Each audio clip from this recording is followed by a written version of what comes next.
Tonton video ini sampai selesai agar Anda tidak gagal paham.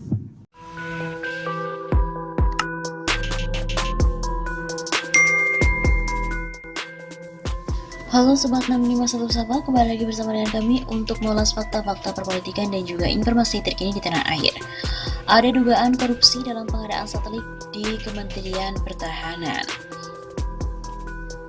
Dan disebutkan oleh Ria Mizard, Kejagung tinggal panggil Jokowi sejauh mana keterlibatannya. Menteri Pertahanan periode 2014-2019, Ria Mizard Riyakudu mengungkap bahwa dirinya mendapatkan perintah langsung Presiden Joko Widodo untuk menyelamatkan slot orbit 123 derajat bujur timur yang akhirnya menjadi kasus dugaan korupsi dan kini tengah dilakukan penyidikan oleh Kejaksaan Agung.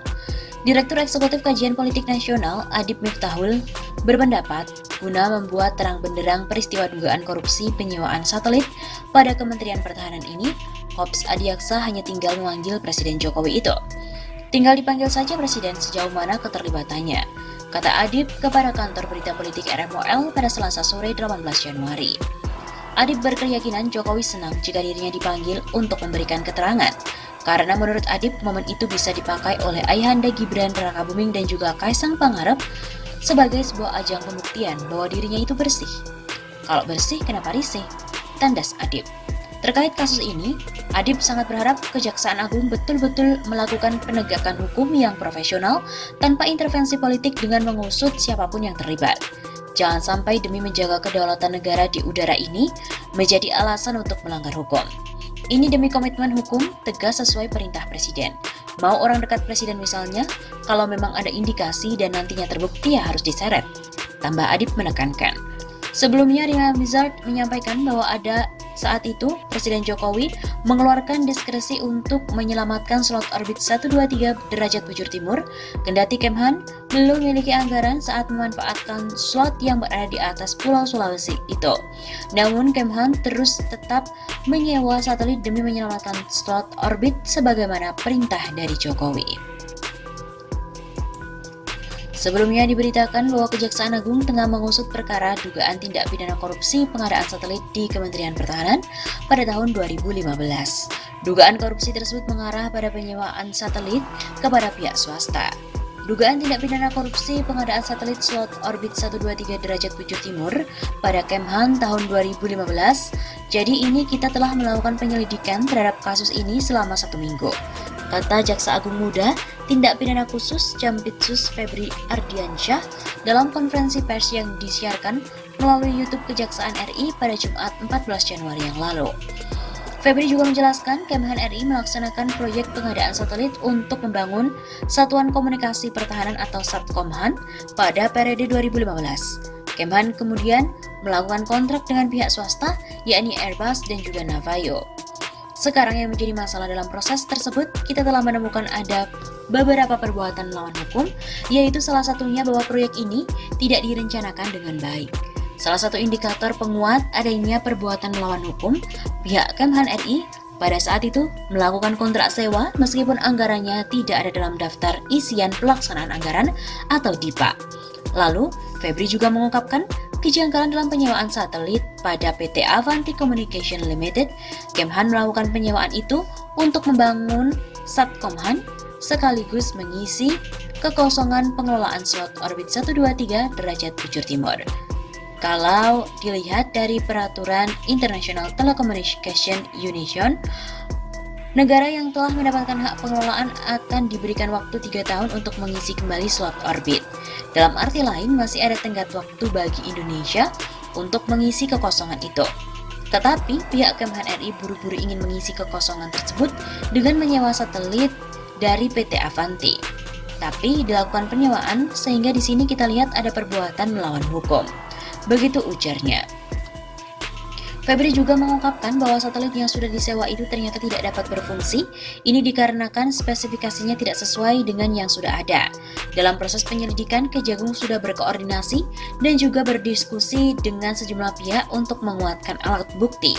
Salah satunya dengan auditor dari Badan Pengawasan Keuangan dan Pembangunan atau BPKP untuk mendapatkan laporan hasil audit dan dokumen pendukung lain.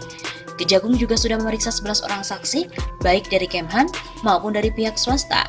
Karena semua alat bukti dinilai cukup, Kejagung memutuskan untuk menaikkan perkara tersebut ke tahap penyidikan. Sehingga surat perintah penyidikan diterbitkan pada tanggal 14 Januari nomor print 08. Jadi kita sudah lakukan penyidikan dan ini jadi prioritas penyelesaian bagi kita. Mahfud MD ungkap adanya dugaan penyalahgunaan kewenangan di Kemhan pada 2015 merugikan negara hingga 800 miliar rupiah. Menko Polhukam Mahfud MD mengungkapkan adanya dugaan penyalahgunaan wewenang yang terjadi di lingkungan Kemhan pada tahun 2015. Akibat penyalahgunaan kewenangan itu, negara terancam rugi sekitar 800 miliar rupiah. Mulanya Kemhan ingin membangun satelit komunikasi pertahanan. Kemhan lalu meminta kepada Kemenkominfo untuk bisa mengisi kekosongan pengelolaan slot orbit 123 derajat bujur timur sehingga dapat membangun Satkomhan. Kemhan lantas membuat kontrak dengan PT Avanti Communication Limited untuk menyewa satelit Artemis pada 6 Desember 2015. Pada saat pembuatan kontrak itu, Kemhan ternyata tidak memiliki anggaran untuk membayarnya. Kontrak-kontrak itu dilakukan untuk membuat Satkomhan, satelit komunikasi dengan nilai yang sangat besar, padahal anggarannya belum ada, kata Mahfud dalam konferensi pers yang disiarkan melalui YouTube Kemenko Polhukam. Karena belum ada pembayaran sewa yang masuk, maka PT Avanti menggugat Kemhan ke London Court of International Arbitration pada 9 Juli 2019. Hasilnya pengadilan tersebut menjatuhkan putusan negara harus mengeluarkan pembayaran untuk sewa satelit Artemis dengan biaya arbitrase, biaya konsultan dan biaya fueling satelit sebesar 515 miliar rupiah. Bukan hanya dengan PT Avanti, Kemhan saat itu juga melakukan kontrak dengan Navayo, Airbus, Detente, Hogan Lovells, dan juga Telesat dalam kurun waktu 2015-2016. Mahfud menerangkan kalau pihak Navayo juga telah menandatangani kontrak dengan Kemhan, menyerahkan barang yang tidak sesuai dengan dokumen Certificate of Performance, namun tetap diterima dan ditandatangani oleh pejabat Kemhan dalam kurun waktu 2016-2017. Akhirnya Navayo mengajukan tagihan sebesar 16 juta USD ke Kemenhan, namun pada saat itu pemerintah menolak untuk membayar. Akibatnya Navayo menggugat ke Pengadilan Arbitrase Singapura. Berdasarkan putusan pada 22 Mei 2021, Pengadilan Arbitrase Singapura memerintahkan Kemhan untuk membayar 299 miliar rupiah kepada Navayo. Kata Mahfud, Kemhan juga bisa berpotensi kembali ditagih pembayaran oleh perusahaan lain yakni Airbus, Detente, Hogan Lovells, dan juga Telesat karena sudah menandatangani kontrak sewa. Mahfud menerangkan kalau pemerintah sudah mengadakan rapat beberapa kali untuk membahas masalah tersebut. Ia juga sudah menemui menteri dan juga lembaga terkait, termasuk melaporkan pada Presiden Jokowi. Presiden memerintahkan untuk meneruskan dan menuntaskan kasus tersebut. Dengan demikian, Mahfud saat ini sudah berkoordinasi dengan Kejagung untuk menyelidiki pihak-pihak yang bertanggung jawab atas kontrak itu. Adapun pihak Kejaksaan Agung sudah melakukan penyelidikan dan akan masuk ke tahap penyidikan.